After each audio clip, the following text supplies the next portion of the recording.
What's going on? So today we got a video from Midwest Crime, and the title of the video is Inside Minnesota's Deadly New Gangs. So let's get into the video. Let's see what they actually talking about here. Yeah, we got shots fired outside of St. Paul Green somewhere. What's the address?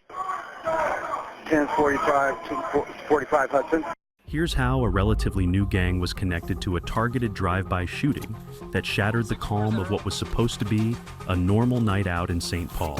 MN Crime exclusively obtained and reviewed hundreds of court exhibits, documents, and videos that provide never-before-seen insight into the operations of violent gangs in the Twin Cities in the 2020s. Andrew Bernard Glover. Location: St. Paul. Date: February 23rd, 2021. It starts on the evening of February 23rd, when St. Paul police responded to call of multiple people shot. Upon arrival, officers found a young man critically wounded in the entryway of a bar. I got a gunshot kit. I got a gunshot kit. Hold on. Where's he shot at? Despite being rushed to Regents Hospital, Raymond Renteria Hobbs died of his injuries, with the medical examiner later finding multiple gunshot wounds, 10 in total. He was just 20 years old. At the scene, police found a second victim who had been shot in the back. The 26-year-old woman caught in the crossfire was quickly taken to a nearby hospital and survived her injuries, which included a bullet piercing her liver. Police secured the crime scene. Piercing her liver? That's insane.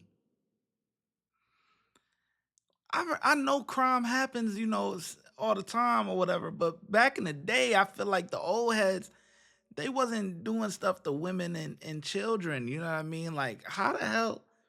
Get your aim right. Go to the gun range. You better do something, because why is you hitting a girl? And began canvassing the area for evidence. Across the street from the bar, they found 9mm casings and bullet damage on parked vehicles, blood, and a loaded firearm on the sidewalk outside the bar. Notably, the firearms magazine didn't have cartridges matching those found on the street. Security camera footage from the bar gives a detailed, chaotic account of the events leading up to and following the gunfire. Court documents identify Renteria Hobbs as a known member of the Ham Crazy Gang before his killing, the street gang known for violent confrontations with other rival gangs in the Twin Cities, including the St. Paul-based Hit Squad. He's operated mostly on the east side since at least 2014 and exploded in popularity after 2020. Prosecutors have said in previous court filings that the gang's main purpose is to gain and protect their power and reputation on the east side. To do this, they've used violence and intimidation against rival street gangs.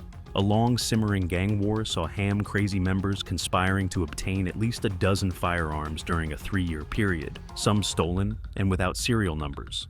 They also tried to buy, sell, and trade firearms through social media to keep their soldiers well equipped. These ongoing gang wars resulted in shootings and killings on both sides, endangering the lives of innocent bystanders, with many of the crimes taking place at public venues, like the St. Paul bar shooting. Ham Crazy members were confirmed to be involved in a July 2019 shootout at a live music event in northeast Minneapolis, exchanging gunshots with rival members of the Free Shots gang, based in North Minneapolis, and Rolling 30s Bloods members, who are known to operate in South Minneapolis. About 30 minutes before the first 911 call that February night, Raymond Renteria Hobbs arrived at the bar. Unbeknownst to him, it would be the last hour of his life. Surveillance video shows that shortly after his arrival, Andrew Bernard Glover, driving a Dodge Journey, along with his acquaintance Bobby Cole Jr., parked across the street, got out and entered the bar. Inside, Cole and Renteria Hobbs greeted each other, but Renteria Hobbs didn't acknowledge Glover, who was seen on surveillance wearing a Snoopy sweatshirt and a distinctive hat. Renteria Hobbs moved to the bar's patio alone. A short time later, Glover followed him and approached. The security footage shows Renteria Hobbs engaging in animated conversation, turning his back to Glover. Oh, they set him up. They set dude up. Dude in the red, in the red, they set him up. That's crazy. I could already peep the energy. You could peep the energy, peep the vibe. But isn't it crazy or weary how like we're watching a guy's last moments? Isn't that crazy? And then speaking again before shaking his head and returning inside the bar.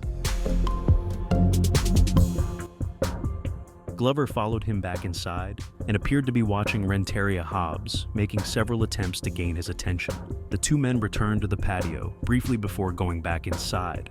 At one point, Glover made a phone call and then left the bar. At the same time, a car pulled up outside and idled.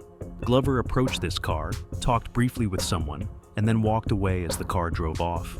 He crossed the street to his own vehicle, entered the driver's side, and his car's headlights flickered before going out. Meanwhile, inside the bar, Cole was seen trying to persuade Renteria Hobbs to go outside. At 8:02 p.m., Cole and Renteria Hobbs exited the bar and walked across the street toward Glover's car. Cole went to the passenger side while Renteria Hobbs stood near the driver's side. The security footage captures these movements, setting the stage for the shocking events that followed. Almost immediately after Cole and Renteria Hobbs approached the car, people outside and inside the bar react to the sharp sounds of shots being fired. A woman outside is seen taking cover from the gunfire behind a vehicle. The lights on Glover's car turned on, and it sped away.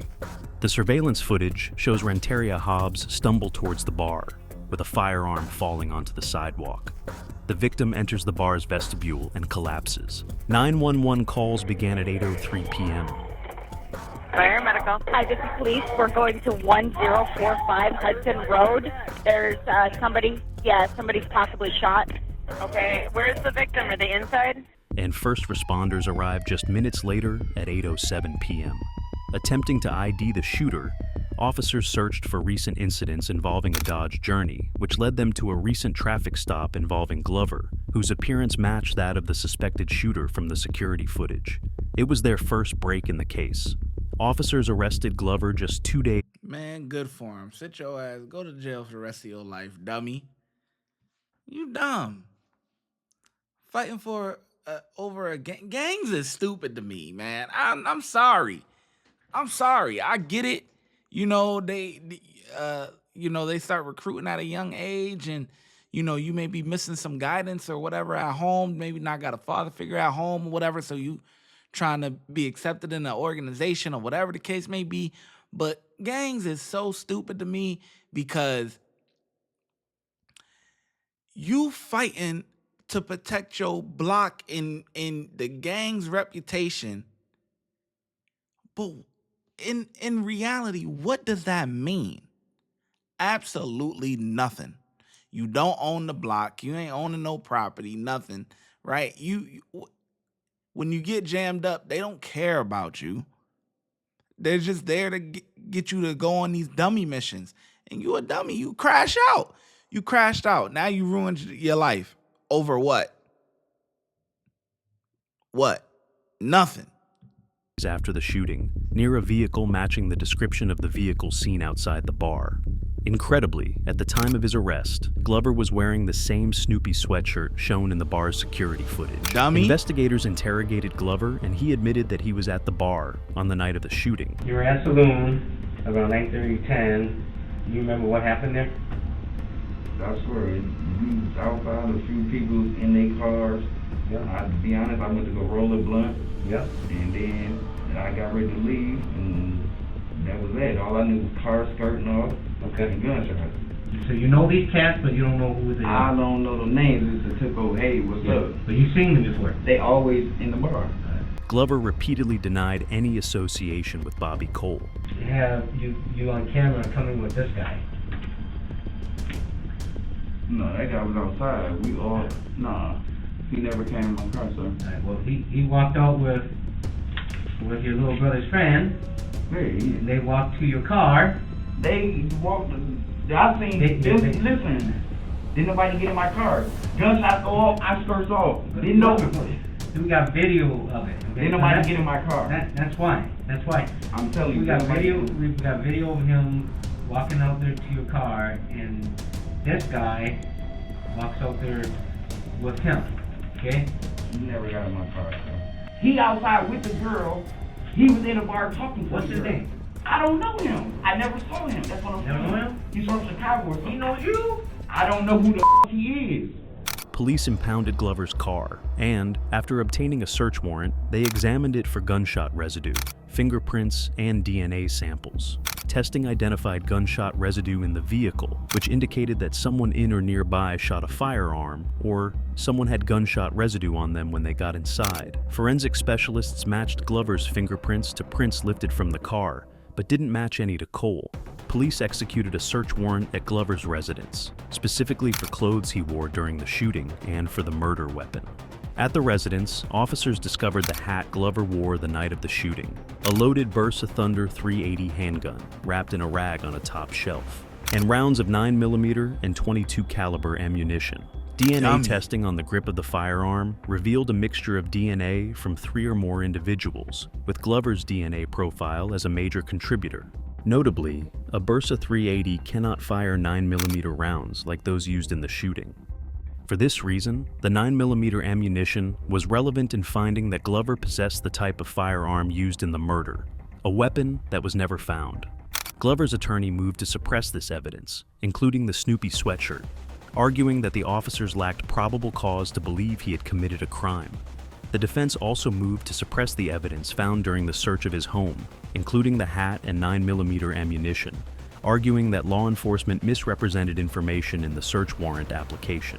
After an evidentiary hearing, the district court found that police did have probable cause to arrest Glover based on reasonable inferences drawn from the bar's security footage. The court also found that the lead investigator did not recklessly misrepresent Glover's interaction with Renteria Hobbs when he used the word confrontation in the search warrant application because it was a reasonable inference from the bar's security footage. However, just before the court denied the motion to suppress, Glover's attorney gave notice of what's called alternative perpetrator defense, alleging that Bobby Cole was the shooter.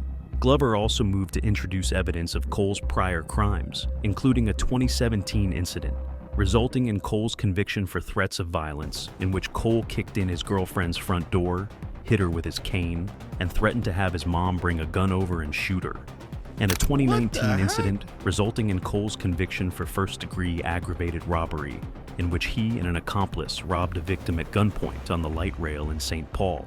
For that 2019... These guys got no lives, man. No lives to protect their gang. Yeah, protect their gang.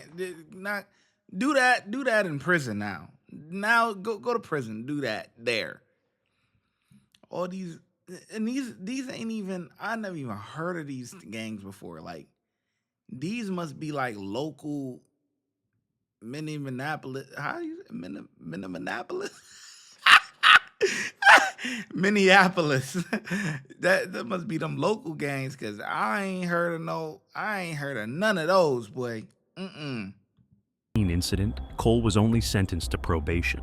The court allowed Glover's alternative perpetrator defense, but denied his motion to admit the evidence of Cole's prior crimes, finding they weren't relevant, and the case proceeded to trial. The court found that Glover didn't have enough evidence to pursue this line of defense because there were no known suspects from the prior shooting, nor any evidence linking the supposed suspects to the murder. After the rulings, the prosecution would move to have the case reviewed by a grand jury.